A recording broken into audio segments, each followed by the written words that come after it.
दूसरा ये है कि अगर आप देखेंगे तो अनिल बंदोली का भी नाम चल रहा है कि अनिल बंदोली लंबे समय से मीडिया प्रभारी है, तो क्या अनिल बंदोली को प्रमोट किया जाएगा? क्या वो संगठन में महासचिव बनकर आएंगे या आने वाले दिनों में मोदी सरकार में दिखेंगे? अमित मालवीय का भी चल रहा है कि भाई सोशल मीडिया इंचार्ज जो वो भी हटाए जाएंगे, नई टीम आएगी। ये दोनों अपने रोल में बहुत लंबे समय से पूरे जब से मोदी सरकार, बिल्कुल लंबे समय से वो उनको हो गए वहां पर, तो ये टीम नहीं आने वाली है। आशीष शेलार का नाम चल रहा है कि आशीष शेलार महाराष्ट्र दिल्ली में लाया जा सकता है आशीष शेलार को।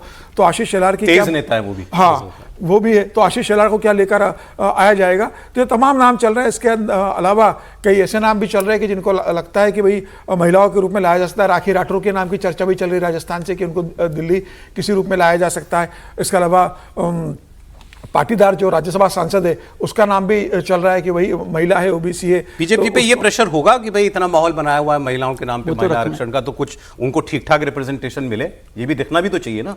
नहीं, मुझे लगता है देंगे। जैसे पार्लियामेंट्री बोर्ड में आपने एक महिला रखी, जनरल सेक्रेटरी में आपने कोई महिला नहीं, पहले सरोज पांडे महिला थी जनरल सेक्रेटरी, अब सरोज पांडे नहीं है वहां पर, कोई महिला जनरल सेक्रेटरी नहीं है। तो इस बार स्मृति ईरानी जनरल सेक्रेटरी बनकर आ रही है, तो स्मृति ईरानी आ गई है वहां पर।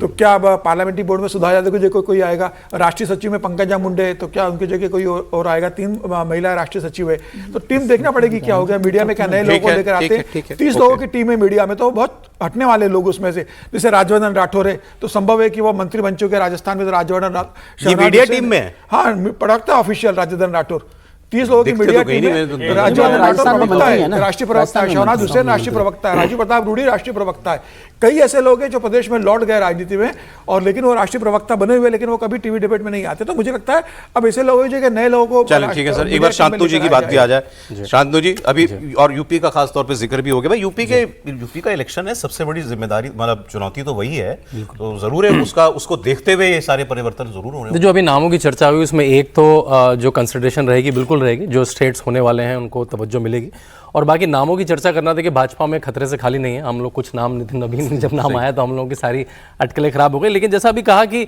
मुझे कहते हैं जेन जी के हिसाब से बहुत ज़्यादा फोकस नहीं होगा, ये लोग सब पर्दे के पीछे रहते हैं, आम आदमी इनको जानता भी नहीं है। हम लोग टीवी में डिबेट कर रहे हैं इसलिए इनके नामों की चर्चा कर रहे हैं। जेन जी वाला जो एंगल है वो मेरे ख्याल से ज़्यादा मंत्री जो पद पर रहेगा उनके लिए ज़्यादा है, यहाँ पे जेन जी उतना बड़ा फैक्टर नहीं होगा। और खासकर भाजपा जितनी तरह की मेहनत कराती है, तो जिसने चुनावी राजनीति में काम करा होगा और जो हेल्थ वाइज फिट होगा, क्योंकि भाजपा बहुत ट्रैवल कराती है, बहुत सारा काम कराएगी। इस समय 5 राज्यों के 5+2 बल्कि 7 राज्यों के चुनाव है अगले साल, तो उस तरह से जो फिट होगा और जो चुनावी राजनीति में जिसने काम किया होगा, जिसने कंसल्टिंग कंपनीज के साथ, डेटा के साथ काम किया होगा, मेरे ख्याल से वो आपको लोग चेहरे दिखेंगे।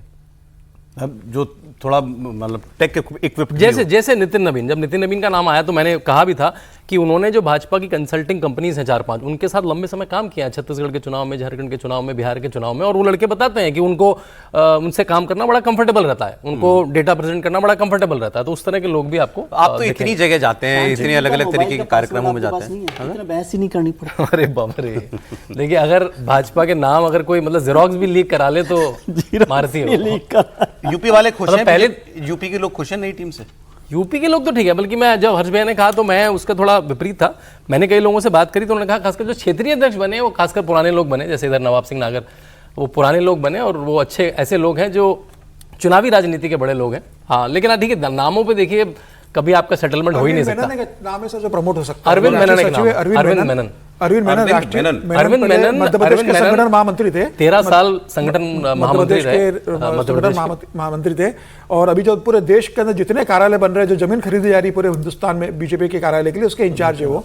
तमिलनाडु के इंचार्ज रहे, वो भी राष्ट्रीय सचिव है अरविंद मेनन। मुझे लगता है बड़ी इंटरेस्टिंग नाम है। अरविंद मेनन केरला से आते हैं, लेकिन वो बनारस में पढ़े लिखे, तो वो कम से कम 8-9 भाषाएं बोल लेते हैं। वो बंगाल में भी कुछ क्षेत्रों के प्रभारी रहे, वो तमिलनाडु के प्रभारी रहे। डोसा बहुत अच्छा बनाते हैं और उनके घर जाएंगे आप तो आपको खाना बना के खिलाएंगे। डोसा बनाने के कारण ही वो भाजपा में आ गए थे, मतलब गोविंदाचार्य के लिए वो डोसा बनाते थे। और बाद में जब कप्तान सिंह सोलंकी संगठन महामंत्री थे मध्य प्रदेश के, तो गोविंदाचार्य जी ने कप्तान सिंह को फोन किया कि राष्ट्रीय मंत्री हैं पिछले, बड़ा मजेदार किस्सा है उनका। कप्तान सिंह सोलंकी को गोविंदाचार्य जी ने फोन किया, संगठन महामंत्री मध्य प्रदेश को, कि आपको एक लड़का भेज रहा हूँ, आप उसको संगठन में जिम्मेदारी दीजिएगा। तो उन्होंने पूछा क्या नाम है, तो उन्होंने कहा अरविंद मेनन। अरे उन्होंने कहा वो साउथ का आदमी मध्य प्रदेश की राजनीति में। तो गोविंद साहब बोला अरे बड़ा काम का आदमी है, संगठन का भी, और डोसा भी और अच्छा बनाता है, आपको डोसा खिलाएगा बना के, मुझे बहुत डोसा खिलाता है वो। फिर अरविंद मेनन को मध्य प्रदेश भेजा गया। कप्तान सिंह सोलंकी ने संगठन महामंत्री थे, तो अरविंद मेनन से कहा कि आप जबलपुर जाके संगठन का देखिए।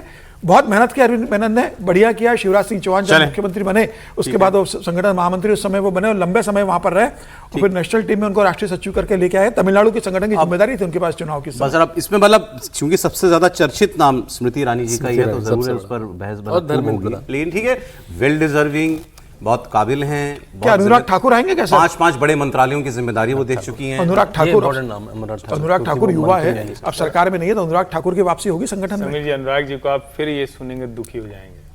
क्यों? अनुराग जी सरकार की राह जाना चाहते हैं, आप उनको संगठन। लेकिन अनुराग जी को यह भी पता है कि जिसको भी मोदी जी ने ड्रॉप किया उसको कैबिनेट में दूसरी बार लिया। कितने साल मंत्री रह लिए? 10 साल रह लिए। अनुराग जी संगठन की राह नहीं जाना चाहते हैं, वो सरकार की राह जाना चाहते हैं। कौन नहीं चाहना चाहता है सरकार की राह? लेकिन संगठन में मैं कह रहा हूं ना कि अब एक लेकिन अनुराग जी ऐसे जब अध्यक्ष पद छोड़ के मंत्री बनना चाहते हैं, उसमें अनुराग जी को क्यों बेचारे को जोड़ते हैं?